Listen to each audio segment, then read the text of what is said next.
सुत हनुमान की तसेच अखंड हिंदू राष्ट्र समितीचे अध्यक्ष अनुराग चौरसिया यांच्या शुभ हस्ते पवन संघवी यांचे आम्ही शॉल घालून येथे स्वागत करीत आहोत। सियापति रामचंद्र की पवन सुत हनुमान की जय श्री राम। छत्रपति शिवाजी महाराज की जय भवानी।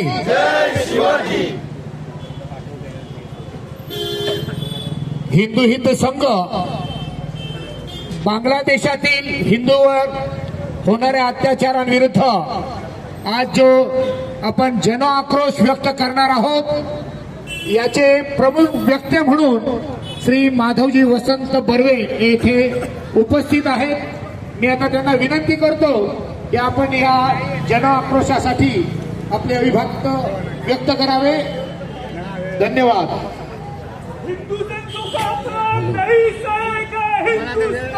नहीं सहेगा हिंदुस्तान, हिंदू संतों का अपमान नहीं सहेगा हिंदुस्तान, हिंदू संतों का अपमान नहीं सहेगा हिंदुस्तान। बोलो सियावर रामचंद्र की जय, पवन सुत हनुमान की जय, उमापति महादेव की जय, जय श्री राम, जय श्री राम, जय श्री राम, जय श्री राम। मंगलवाडीच्या नाक्यावर बांगलादेश मधील हिंदूंवर होणाऱ्या अत्याचाराच्या विरोधात आक्रोश दर्शवण्यासाठी इथे जमलेल्या सर्व हिंदू बंधू भगिनींनो आणि मातांनो, काल 6 डिसेंबर महामानव डॉक्टर बाबासाहेब आंबेडकरांना आपण सगळ्यांनी नमन केलं। याच 6 डिसेंबरला 1992 साली म्हणजे तारीख 6 डिसेंबर होती, त्या दिवशी तिथी होती गीता जयंतीची, मार्गशीर्ष एकादशी, ज्या दिवशी भगवान गोपाल कृष्णांनी अर्जुनाला तस्मात युद्धस्व भारत असा उपदेश केला। अर्थात समोर काका असेल, आजोबा असतील, नातेवाईक असतील तरी जो अधर्माच्या बाजूने आहे त्याचा नाश केला पाहिजे, अशा पद्धतीची शिकवण ज्या दिवशी भगवंतांनी अर्जुनाला दिली, त्याच दिवशी अयोध्येमध्ये दुसऱ्या कारसेवेचं आयोजन आपण केलेलं होतं। काही दिवसापूर्वी आपण याच नाक्यावरती त्या 22 जानेवारीला अशीच मोठी सभा केलेली होती आणि 6 डिसेंबर 1992ला जो ढाचा आपण आपल्या पराक्रमाने उद्ध्वस्त केला, न्यायालयीन प्रदीर्घ लढाई लढल्यानंतर 22 जानेवारीला त्याच ठिकाणी जन्मभूमीवर भव्य मंदिराची निर्मिती झाली आणि रामलला त्या ठिकाणी सुप्रतिष्ठित झाले। लक्षात ठेवा, हा बदलणारा हिंदुस्थान आहे। अयोध्येच्या एका आंदोलनामुळे अख्ख्या देशाचीच नाही तर जगाला याची नोंद घ्यायला लागली की हिंदू आता जागा झालेला आहे। केवळ 2 उदाहरणं त्यावेळची देतो। जोधपूरमध्ये राष्ट्रीय स्वयंसेवक संघाचं संचलन निघणार होतं। अयोध्येचा ढाचा पाडल्यानंतरची ही घटना आहे। संघाचं संचलन जेव्हा निघण्याची दसऱ्याचा मुहूर्त आला तेव्हा जोधपूर मधले काही शांतीप्रिय लोक पोलिसांना जाऊन भेटले आणि त्यांनी असं सांगितलं, जर भगव्या ध्वजाला घेऊन संचलन निघालं तर आम्ही विरोध करू, परिस्थिती चिघळेल। लक्षात ठेवा, संभलच्या जे आपण वृत्तपत्रामध्ये आणि टीव्हीवर बघतोय, संभलच्या संदर्भामध्ये मुस्लिम समुदायाने कोर्टाला जे आवेदन काल परवा दिलेलं आहे त्याच्यामध्ये संविधान असलेल्या भारतामध्ये तो समाज कोर्टाला काय लिहून कळवतो की जर कोर्टाने सर्वेची अनुमती दिली तर भारतामध्ये गहजब माजू शकतो. साक्षात कोर्टाला धमकी देण्याचं धाडस आज संबलमध्ये दाखवलं जात आहे. लक्षात ठेवा, अयोध्येचा ढाचा पाडल्यानंतर जोधपूरमध्ये अशीच स्थिती निर्माण केली होती. काय झालं? काँग्रेसचं दळभद्री सरकार होतं. त्यांनी काय केलं? पोलिसांनी राष्ट्रीय स्वयंसेवक संघाच्या संचलनावर बंदी घातली. भगव्या ध्वजाला घेऊन संचलनावर बंदी घातली.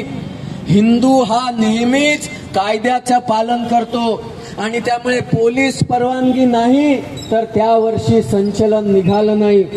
पण हा 6 डिसेंबर 1992 नंतरचा हिंदू होता. काय झालं? अयोध्येच्या एका घटनेमुळे कसं परिवर्तन घडलं? काही दिवसांनी मोहरमचा सण आला. मोहरमचे ताजिये निघण्याची वेळ आली. ऊर बडवत रस्त्यावर उतरण्याची शांतिप्रिय समाजाची वेळ आली आणि त्याच वेळेला जोधपूर मधला कट्टर हिंदू पोलिसांसमोर गेला आणि म्हणाला, जर दसऱ्याला भगव्या ध्वजाला घेऊन संचलन निघणार नसेल तर जोधपूरमध्ये ताजियाही निघणार नाहीत. अरे, देशाच्या इतिहासात असं पहिल्यांदा घडत होतं. हिंदूला राग येतो, हिंदूला संताप येतो, हेच हिंदू विसरून गेलेला होता. आणि मग 6 डिसेंबर 92च्या घटनेनंतर जोधपूरमध्ये काय झालं? मोहर्रमच्या दिवशी पहिल्यांदा भगव्या ध्वजाला घेऊन राष्ट्रीय स्वयंसेवक संघाचं संचलन रस्त्यावरून गेलं आणि त्याच्या मागून ऊर बडवत ताजिये निघाले. हिंदू रस्त्यावर आला.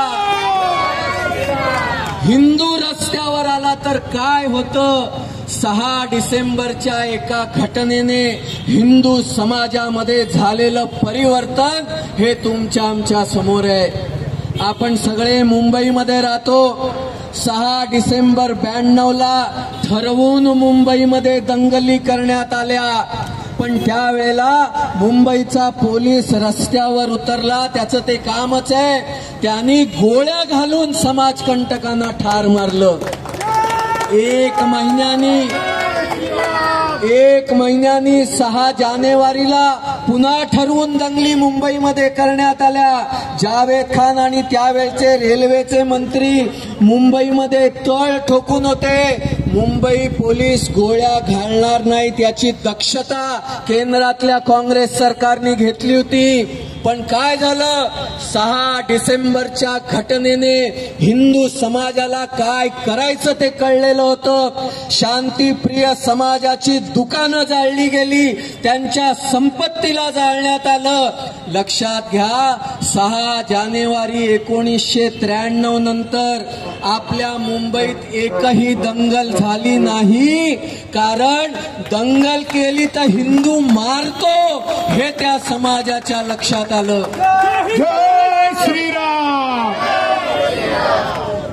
पराक्रमाचं विस्मरण जे आपल्याला झालेलं होतं ते 6 डिसेंबर 1992च्या घटनेने आम्हाला करून दिलं.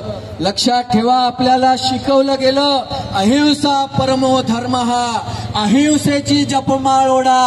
अहिंसेमुळेच देशाला स्वातंत्र्य मिळालं.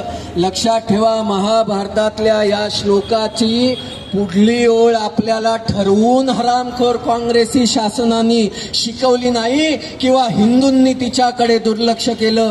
काय ओळ आहे पुढली? अहिंसा परमो धर्म. धर्मे हिंसा तथैवच. धर्मासाठी केलेली हिंसा ही अहिंसाच आहे हे आपल्याला शिकवलं नाही. त्यामुळे हिंदूंना अहिंसेचा डोस आणि शांतीप्रिय समाज ज्या दंगली देशामध्ये घडवत होता त्याला मात्र बोलण्याची कोणामध्ये हिंमत नाही. लांगुल चलनाचं राजकारण गेली 70 वर्ष 75 वर्ष या देशामध्ये नीच काँग्रेस करत आली. 6 डिसेंबर 1992च्या घटनेने या देशाचं रूप पालटून गेलं. केंद्रामध्ये हिंदुत्व संस्थापित झालं. हिंदुत्वाला मानणारं सरकार केंद्रामध्ये आलं आणि आपण बदल बघायला सुरुवात केलेली आहे. लक्षात ठेवा 2014, 2019 आणि त्याच्यानंतर 2024च्या लोकसभेच्या निवडणुका झाल्या. यावेळच्या लोकसभेच्या निवडणुकीमध्ये अपेक्षेच्या पेक्षा वेगळे निकाल लागले. पण ते निकाल का लागले याचा जेव्हा अभ्यास करण्यात आला तेव्हा लक्षात आलं की एका समाजाने एक गठ्ठा मतदान केवळ आणि केवळ ठरवून हिंदू हिताच्या विरोधात केलं. आणि आपण बघितलं त्यामुळे लोकसभेमध्ये हिंदुत्वाला मानणाऱ्या पक्षाच्या जागा कमी झाल्या. अर्थातच यामुळे हिंदू खडबडून जागा झाला आणि नुकत्याच झालेल्या विधानसभेच्या निवडणुकांमध्ये हिंदू एक आला तर काय होतं याचं दर्शन केवळ महाराष्ट्राला नाही तर सबंध भारत देशाला आपण घडवलं. प्रचंड बहुमताने हिंदुत्ववादी पक्षाला पुन्हा एकदा आपण निवडून दिलं. आज आपण इथे जे जमलेलो आहोत ते या सगळ्या पार्श्वभूमीवर जमलेलो आहोत. अयोध्येमध्ये रामलला विराजमान आहेत. मथुरेमध्ये लवकरच कोर्टाचा निर्णय येईल की ती जन्मभूमी भगवान गोपाल कृष्णांची ही हिंदूंनाच दिली पाहिजे. आणि काशी विश्वनाथाच्या सर्वेला सुद्धा लवकरच सुप्रीम कोर्टामध्ये मान्यता मिळेल. लक्षात घ्या या घटना या आपल्या हिंदू समाजाला आनंद देणाऱ्या आहेत. हिंदू समाजाचं मनोबल वाढवणाऱ्या आहेत. पण म्हणून हिंदूचं जीवन खरोखरच सुखकारी आहे का कुठेतरी याचा विचार तुम्ही आम्ही हिंदू समाजाने केला पाहिजे. यावेळच्या लोकसभेच्या निवडणुकीमध्ये ज्या काही घोषणा रंगल्या त्याच्यामधली मुख्य घोषणा होती एक है तो सेफ है, एक है तो सेफ है. आणि दुसरी घोषणा जी दिली होती नाथ संप्रदायाच्या मोठ्या नेत्यांनी बटेंगे तो कटेंगे, बटेंगे तो कटेंगे. आणि म्हणून हिंदू समाज एकत्र आला. विश्व हिंदू परिषदेचे संस्थापक पूज्य स्वामी चिन्मयानंद म्हणायचे की हिंदूंनी सुद्धा आपली व्होट बँक केली पाहिजे. लक्षात घ्या चिन्मय मिशनचे संस्थापक असलेले स्वामी चिन्मयानंदांना सुद्धा हिंदू वोट बँकची किती गरज आहे हे त्यावेळेला लक्षात आलेलं होतं. आणि म्हणून हिंदू एक आल्याशिवाय देशामध्ये परिवर्तन होणार नाही ही काळ्या दगडावरची रेघ आहे. आज आपण बांगलादेशच्या हिंदूंचं जे तिथे शिरकाण होत आहे त्याच्याबद्दल आक्रोश करण्यासाठी इथे एकत्र आलेलो आहोत. काय आहे बांगलादेशाचा इतिहास? मुळामध्ये कटेंगे तो बटेंगे तो कटेंगे हीच परिणती पाकिस्तान आणि बांगलादेशाच्या निर्मितीच्या मागे आहे. लक्षात ठेवा जिथे जिथे हिंदू हा अल्पसंख्य होतो, हिंदू हा दुबळा होतो तिथे हिंदूला कापलं जातं, हिंदूला हाकललं जातं. स्वतंत्र भारतामध्ये 1990च्या सुमारास आपल्या काश्मीरमध्ये सुद्धा हेच घडलं. आज दुर्दैवाने बांगलादेश मधल्या हिंदूंवर सुद्धा हीच स्थिती आलेली आहे. इस्कॉनचे तिकडले प्रमुख चिन्मय कृष्णदासजींना अटक करण्यात आली. त्यांना वकील मिळत नाहीये. जो वकील त्यांची बाजू कोर्टात मांडत होता त्याला मारण्यात आलं.